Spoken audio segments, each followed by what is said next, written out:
live at September the 17th, 2023, with one of the closest box office battles of the year. It doesn't get much closer than this, except if you basically say that the two movies have tied, and that has happened before. We are very close to a tie for your top two spots at the box office this weekend.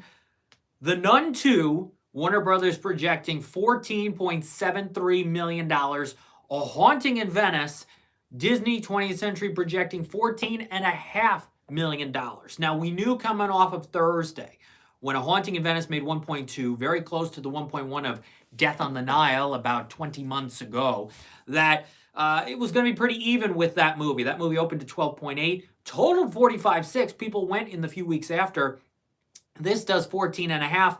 But you know, with The Nun 2 opening last weekend to 33 million, what was the drop going to be? Was it going to be just 10 million? Was it going to be higher than that? And Warner Brothers thinks it's higher than that and higher than what A Haunting in Venice did. What's very interesting about all this, there's a number of factors at play. Number one, Warner Brothers coming off of Barbie, Meg 2 doing okay, Blue Beetle opening at number one, and The Nun 2 last weekend opening at number one. Wants another number one weekend. They absolutely do. Number two, Disney, of course, wants it because this is the third Hercule Poirot movie coming off of Murder on the Orient Express, which did very well, 103 million back in 2017. Death on the Nile, not as high, but they put it out still in the COVID period, and some people went. The thing about A Haunting in Venice is this. The movie is PG-13, and I think it was too calculated. The whole thing was a calculated risk that I don't believe has paid off. For the third installment, they wanted to get a younger crowd in the theaters, and with a crowded fall of horror movies, with several more on the way, they wanted to attract the young people to go see A Haunting in Venice because of the scares and the supernatural factor and the horror thriller and the ghosts and whoever appears in the movie, and I do know who appears in the movie because I've seen it. They wanted young people to go. Well, guess what? 82% of the people who went to A Haunting in Venice this weekend were 25 and above. 82%. I'm now in that crowd. That's unbelievably high, which means that the young people did not want to go see A Haunting in Venice. Even with a PG-13 rating, they just were not interested in seeing A Haunting in Venice. Even with the other two films that had already come out in the Hercule Poirot series. Even with Michelle Yeoh, your reigning best actress for Everything Everywhere All at Once. Even with Jamie Dornan of 50 Shades of Grey trilogy fame. Even with them involved. Even with Tina Fey. A lot of young people like Tina Fey. Mean Girls, Saturday Night Live, 30 Rock. Even with the cast, even with the concept, even with the story, young people didn't want to go. Wow. That is, what is that? That's 4/5 of almost $15 million. I think that's $12 million if I did my math correctly. So less than $3 million worth of that almost $15 million. So we're talking maybe 2.5 are people under the age of 25. Wow. And probably the 17 to 24-year-old crowd made up a lot of what The Nun 2 made last weekend and what The Nun 2 made this weekend. Young people did not want to see this third Agatha Christie movie. So we're kind of even. We're just a little bit ahead of what Death on the Nile did. And we may not get to the 45.6 million that Death on the Nile made when it comes to the total. Because you've got a lot of competition for older audiences over the next several weeks. You got some horror movies that older people may want to go to, like Exorcist. Some that they may not want to see. But wow, I saw the movie on Friday. Here's the thing about A Haunting in Venice. I don't think it's great. I still think Death on the Nile is the best of the trilogy. Murder on the Orient Express, I don't love the ending. The ending kind of let me down. This whole movie kind of let me down. It feels very telegraphed. It feels very obvious. It's very messy. And I couldn't care about any of the suspects, any of the supporting characters. Not a lot of to latch on to. The best performance in the movie comes from Jude Hill. Young Jude Hill won a Critics' Choice Award for Belfast, working with Kenneth Branagh last time on that. Their scenes together in this are great.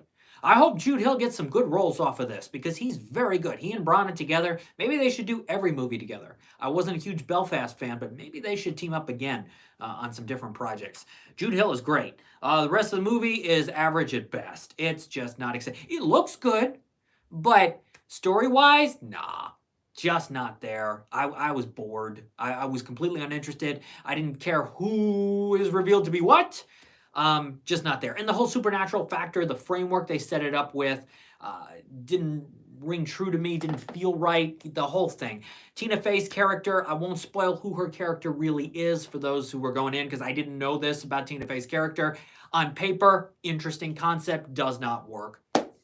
So yeah, Haunting in Venice is a miss, and I think this is the end of the Hercule Poirot saga for Disney. I think they really thought this was gonna keep this franchise going.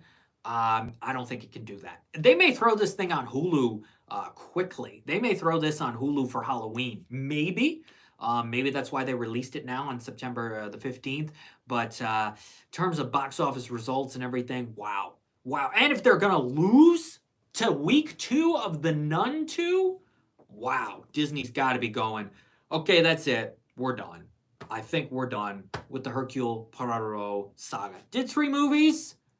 Second one was good. First one made a lot of money. This third one was a miss. From concept to execution of it, a miss.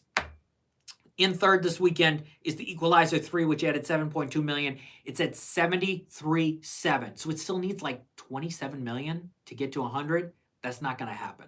As Judge Ross says, it's not going to happen. Not today, not up in here. So even if it does 4 next weekend and 3, no, there's no way. I will be shocked at this point. So Sony's got to be thinking, okay, we had an even open with the others. It did well over Labor Day weekend. Nobody really needs to see this again. The Equalizer 3, which is true. I don't need to see it again. It's my least favorite of the 3. Some people are like, oh my God, this is great. This is better than John Wick 4. What? No. Come on. No. I like a different approach sometimes, but talk about a snooze fest. Halfway through, I was going, what? What's happening here? Nothing going on. Nothing happens. Equalizer 3. I do want to mention Back to You mug, my Back to You mug, because guess what? Tuesday's the anniversary of Back to You, premiered on Fox September 19, 2007. Now, you're probably asking yourselves, hey, LCJ, where's a new episode of the Back to You podcast? Well, unfortunately, the actor's strike has prevented me from trying to get Kelsey Grammer on the podcast. Talk about Back to You. It's too bad. Once the actor's strike gets resolved, we will continue to pursue that. Big Fat Greek Wedding 3, which I had the chance to see on Tuesday. It's okay. It's better than I thought it was going to be. It's chipper. It's harmless. It's fine.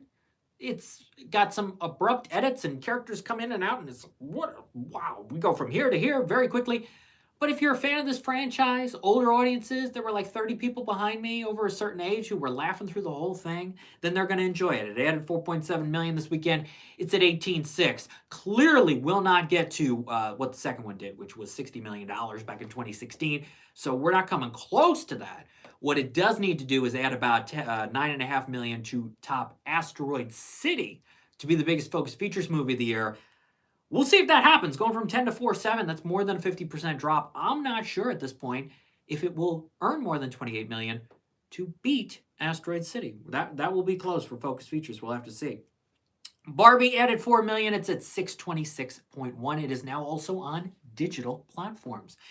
Your next 5 could go either way. Obviously, tomorrow, the official results will be released for the box office when it comes to The Nun 2 versus A Haunting in Venice. Which one will come out on top? Disney will fight. Warner Brothers will fight. It's a battle to see which one's going to be number 1. They will both wait as long as they can to release the results. It's going to be a battle. And Disney may force themselves to be number 1 in certain measures. We'll have to see.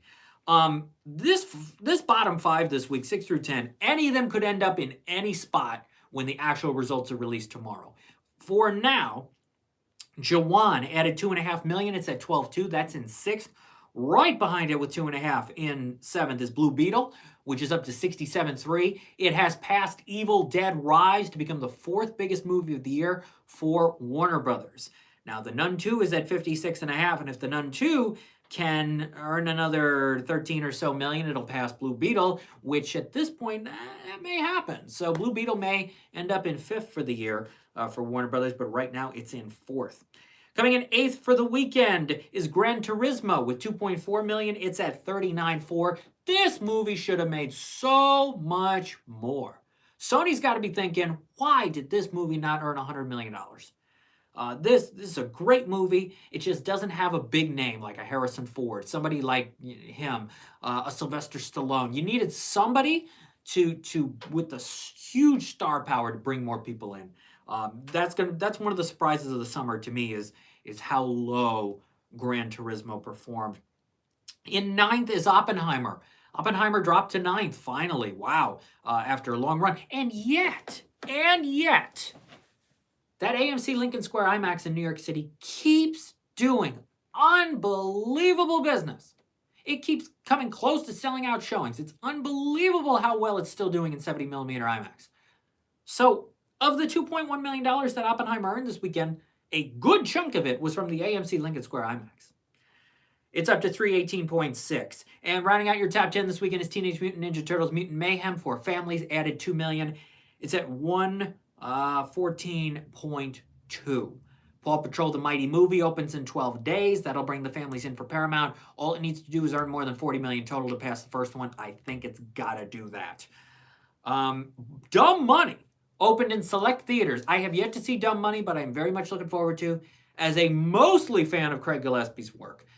Love I, Tonya. Pam and Tommy was pretty good. Not a fan of Cruella, but I like a lot of the decisions Craig Gillespie's made. He's done some other projects that I've liked. Dumb Money opened in 8 theaters this weekend with a $27,000 per screen average of a $217,000 opening weekend, which is pretty good.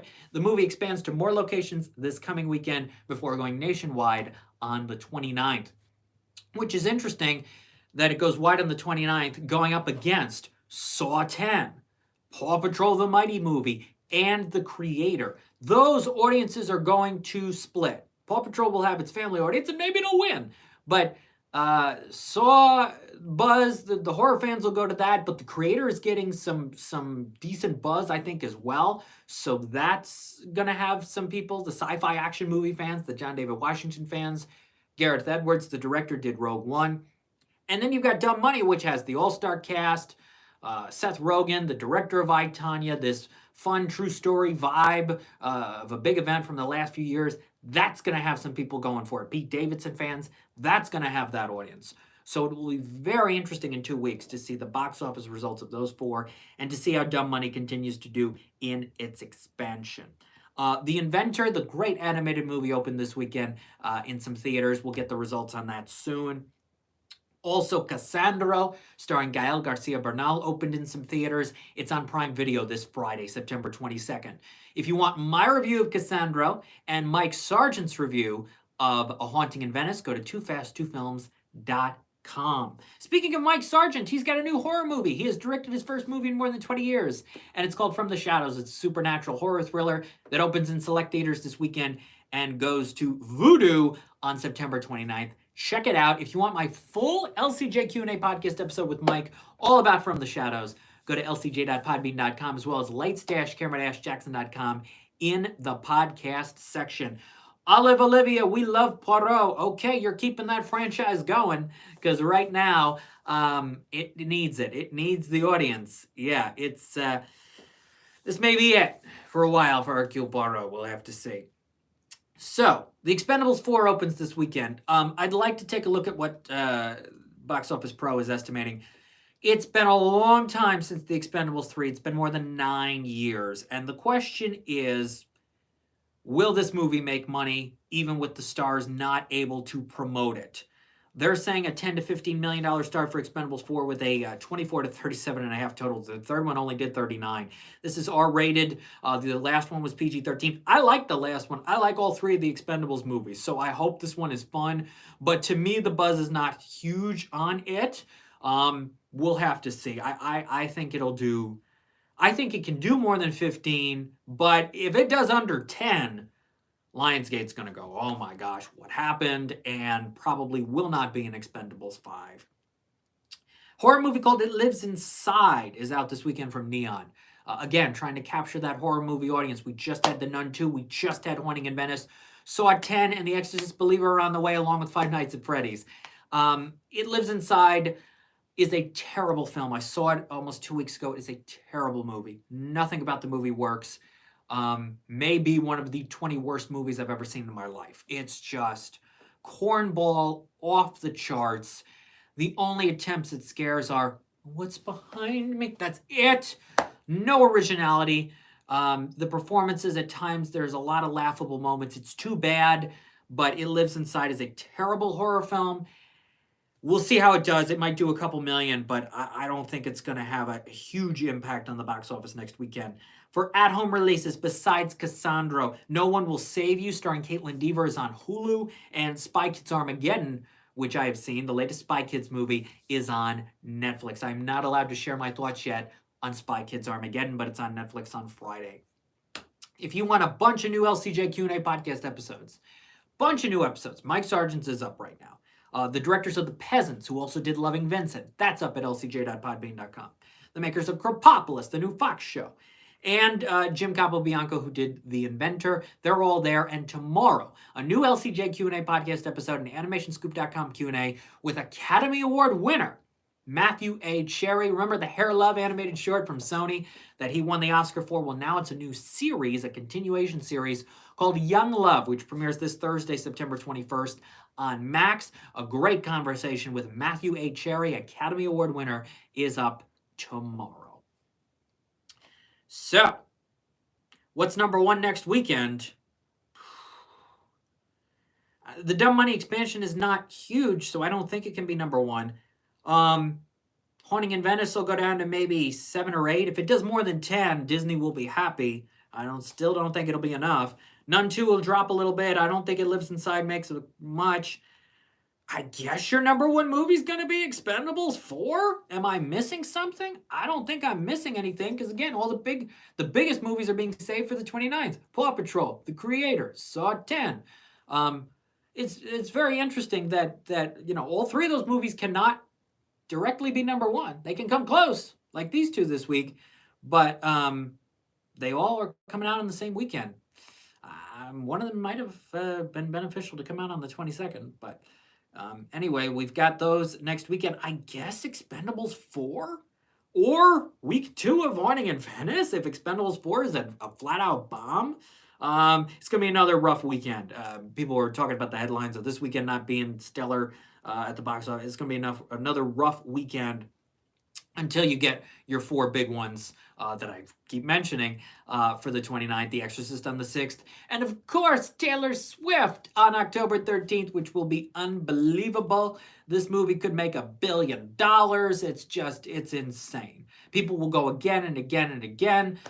They're looking at 96 to 145 for the open. Yeah, I mean, this thing is just going to be a juggernaut.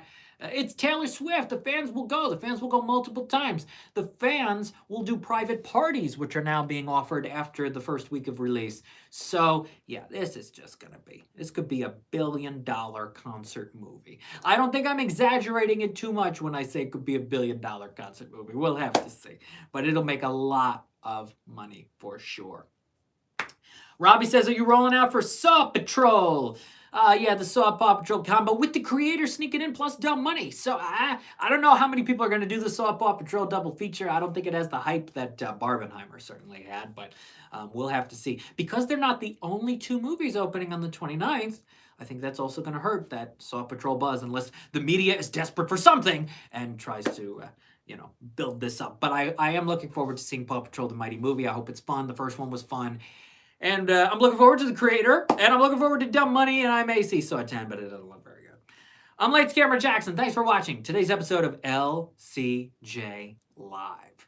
I have some big things happening soon that I'm excited to share, and I will see you next time on LCJ Live to share some more. Keep it to my social media, Twitter at LCJ Reviews, Instagram at LightsCamJackson. If you're watching this on YouTube, subscribe, youtube.com/LightsCameraJackson, and happy 16th anniversary to Back to You on Tuesday, the greatest single-season sitcom of all time. If you have not yet listened to any of my episodes of the Back to You podcast, well, there's a couple ways you can do it. You can Google search Back to You podcast. You can also go to lights-camera-jackson.com, and in the podcast section, there's a drop-down, and it says Back to You. You can listen to all the episodes of Back to You, where I talked with the late Fred Willard, with James Burrows. That was the most recent interview, and more of the great people involved in Back to You over the years. So check that out. Thanks for watching LCJ Live. I will see you next time. Bye-bye.